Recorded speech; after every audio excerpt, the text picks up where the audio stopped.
चलिए आज हम लोग सिद्ध करेंगे कि सिद्ध कीजिए कि √5 एक अपरिमेय संख्या है।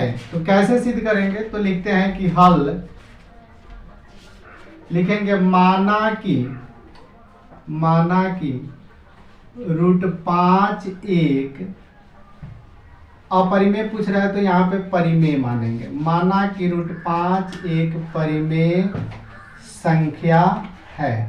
अब जब √5 को परिमेय मान लिए तो लिखेंगे कि √5 बराबर P/Q, जहाँ P और Q पूर्णांक होना चाहिए और Q बराबर नहीं 0 होना चाहिए और P और Q का HCF 1 आना चाहिए।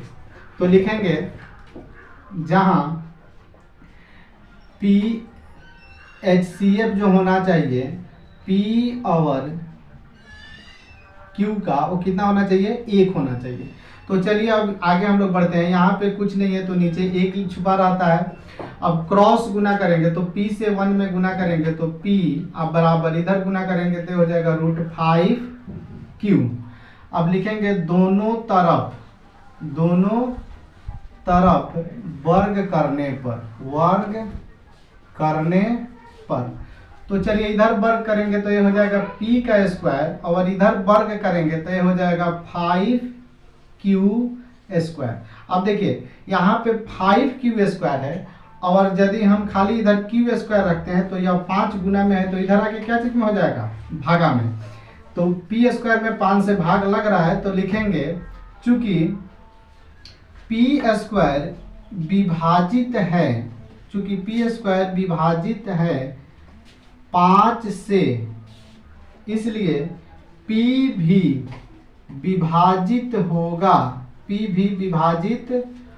होगा 5 से। अब कैसे, तो देखिए यदि 10 का स्क्वायर 100 है और यदि 100 में 5 से भाग लग जाता है, 20 मरतबे लग जाता है, तो 10 में भी 5 से भाग लगाएंगे तो लगेगा ही लगेगा। इसीलिए लिखा गया है कि P स्क्वायर यदि विभाजित है 5 से तो P भी विभाजित होगा 5 से। तो चलिए अब हम लोग आगे देखते हैं। लिखेंगे अब यही प्रोसीजर है कि लिखेंगे कि अब माना यहां से मान लेंगे कि P बराबर 5M। अब देखिए इसको यदि हम लोग समीकरण 1 लेते हैं तो इसको ले लेंगे समीकरण 2 और लिखेंगे P बराबर 5M।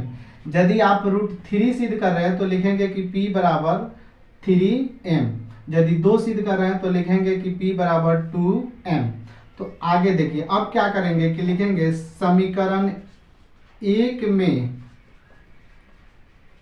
समीकरण 2 से P का मान रखने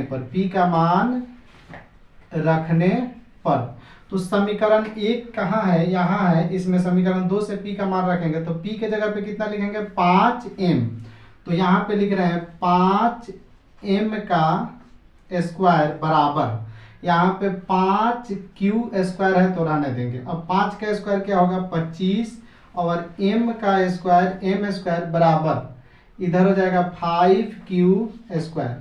अब चलिए पहले इसको लिख लेते हैं 5Q स्क्वायर बराबर 25M स्क्वायर। अब क्या करेंगे कि अब थोड़ा सा ऊपर लेकर चलते हैं तो देखिए लिखेंगे यहाँ पे Q स्क्वायर बराबर इधर 25M स्क्वायर है तो रहेगा और इधर 5 गुना में है तो इधर आके हो जाएगा बटा में। तो 5 से ही 25 कटेगा 5 मरतबे तो लिखेंगे Q स्क्वायर बराबर 5M स्क्वायर। अब देखिए Q स्क्वायर बराबर 5M स्क्वायर है। अब यह यदि हम खाली M स्क्वायर इधर रखते हैं तो यह 5 जो गुना में है इधर आके हो जाएगा बटा में, चूंकि लाना नहीं है दिखा रहे हैं। तो यानी कि Q स्क्वायर में कितना से भाग लगेगा 5 से। तो अब लिखेंगे फिर कि चूंकि Q स्क्वायर विभाजित है